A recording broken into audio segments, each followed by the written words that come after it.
Welcome to part 4 of the graduated approach. This Litebite is all about the last section of the process, review.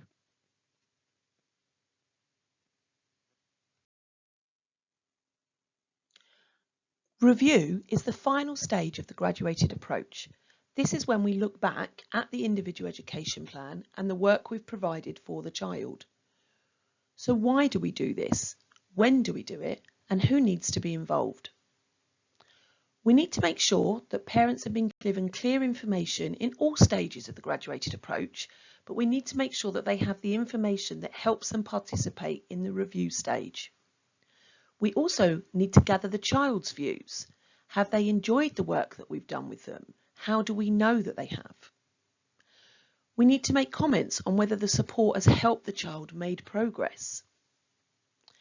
Review meetings should be led by the key person for the child, supported by the SENCO. They should take place at least 3 times each academic year, usually once a term. The knowledge that we've gained is fed back into the assessment cycle. This helps us develop a greater understanding of pupils' needs and what supports that pupil.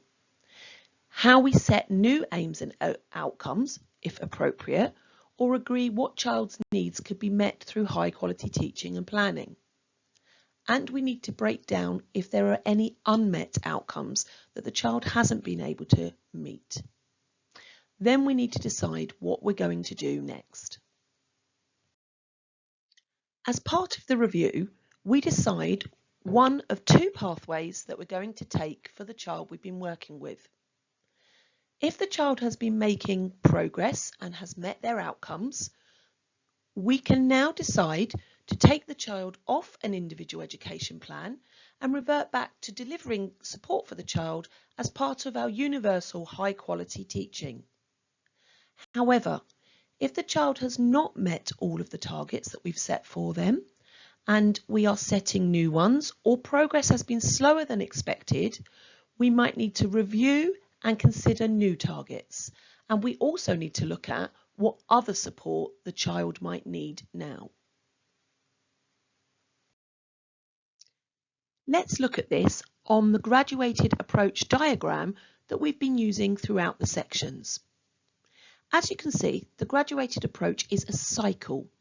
When we get to review, there is a pathway when the child comes off of the APDR cycle and returns to universal services of high quality teaching in your setting. You can see from the review section here that when we haven't got the progress that was expected, we go back to the assessment stage and we restart the APDR cycle.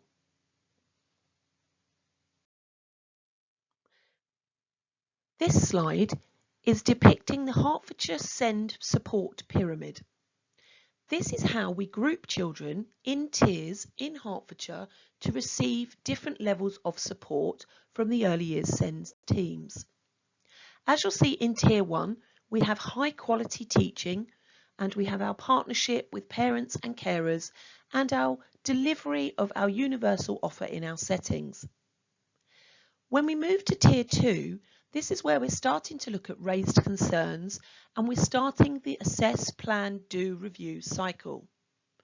This is where we start to have conversations with parents, making assessments of children, starting to do focused observation and planning for targeted differentiation.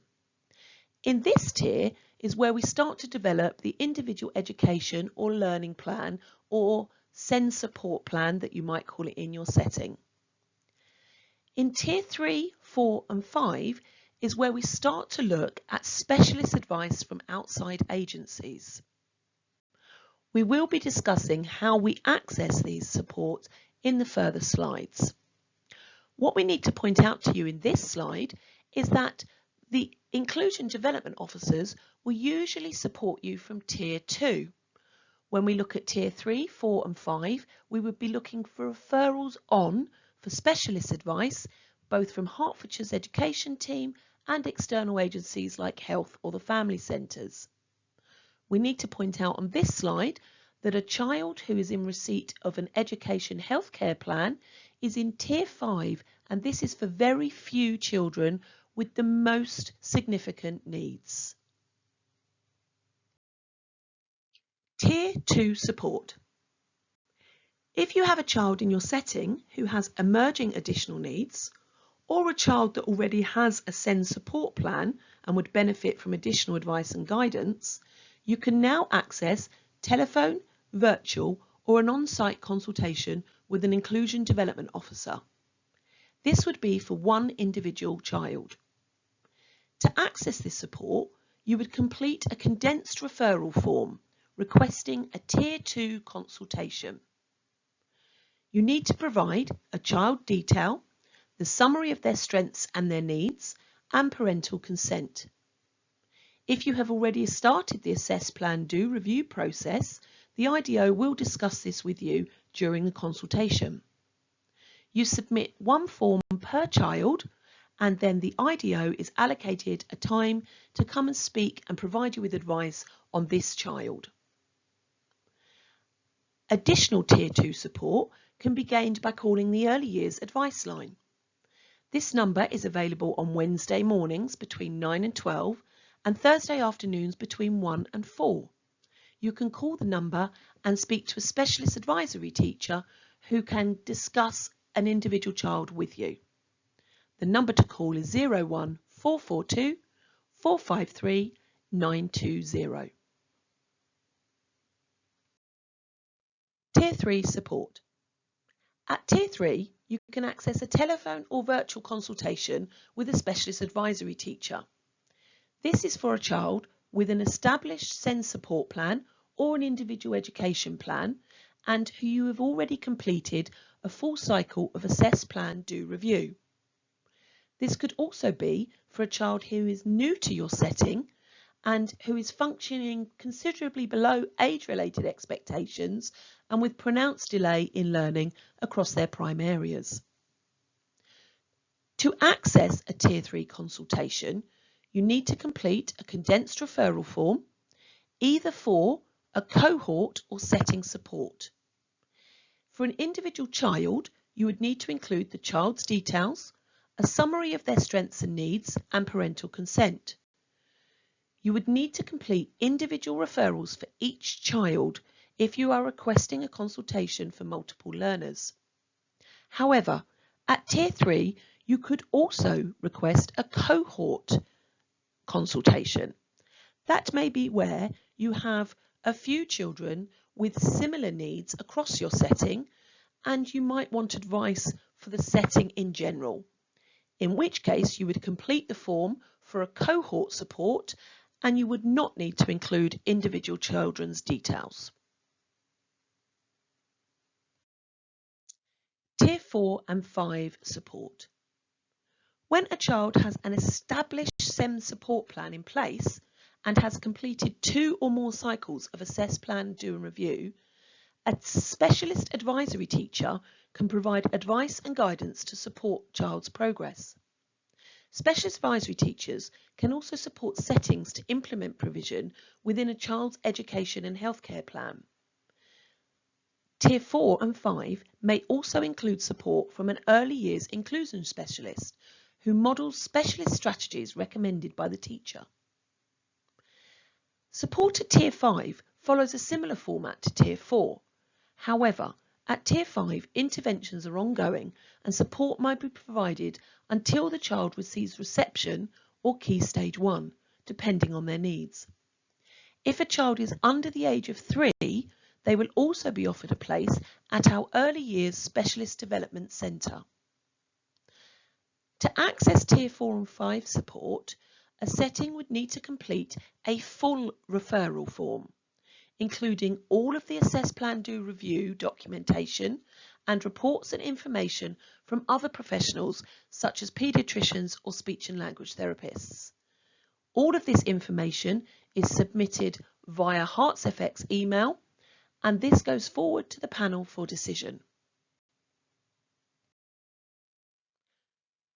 To request support from our team, your first point of call would be to contact your Inclusion Development Officer.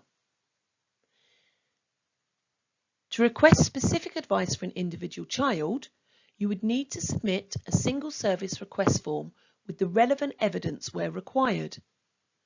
You identify which tier of support you want and note which level of evidence you need to submit. The electronic version of this form is available on the Hearts Local Offer website. Once you have completed and saved the form, you submit it to the lead teacher and area team using the Hearts FX secure email platform. This form then goes to the Early Years Action Group. They meet every 2 weeks to make decisions on the submissions. You will then receive a notification of the outcome in writing by post or by designated email.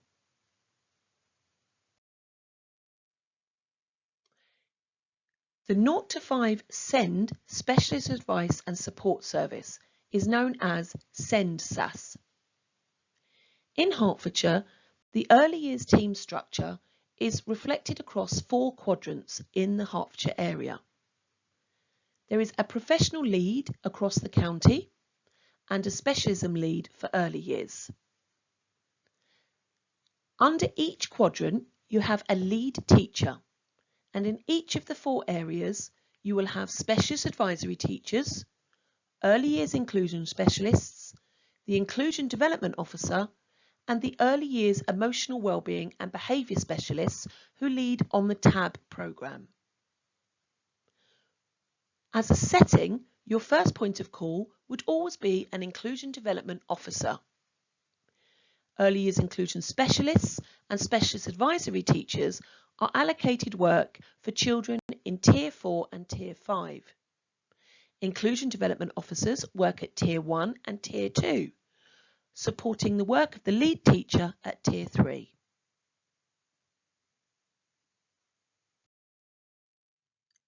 When working with children with special educational needs and disabilities, it's important to remember there are a variety of professionals and organisations who can support the setting, the family and the child. You can access support from Hearts for Learning through your early years consultant and Hearts for Learning training.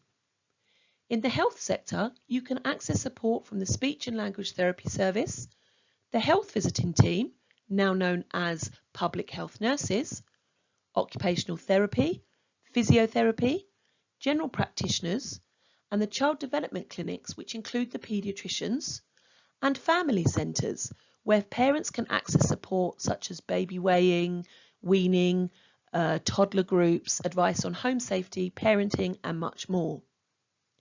In education, you have us in the early years team, including inclusion development officers and specialist advisory teachers.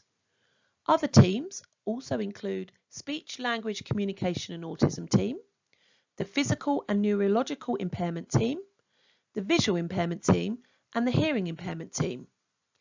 Additional to this are the local provisions, the DSPLs. You would need to look up your local DSPL and find what support they are running in forms of training, networks, advice and support in schools. As part of the review process, we look at the possible next steps for each child. As stated on previous slides, if a child is making progress, we can make the decision to step them down from the SEN register and they would receive continued support through your high quality teaching in your setting. If a child is not making expected progress or further needs have been identified, we continue on the Assess Plan Do review process. Settings may be able to apply for funding streams. At Tier 2 and 3, you would be able to access early years inclusion funding for the child through the portal. If a child has been awarded disability living allowance, a setting can apply for the disability access funding. When a child is at Tier 3, 4 and 5, the specialist advisory teacher will be supporting the setting to apply for local high needs funding or for high needs funding for children on an education plan. In the tiniest of circumstances, a family may wish to apply for an education and healthcare plan. The child's named specialist advisory teacher will advise you on the EHC process and how to apply for the funding allocated to them. Remember, further information and advice can be found on the Hearts Local Offer website.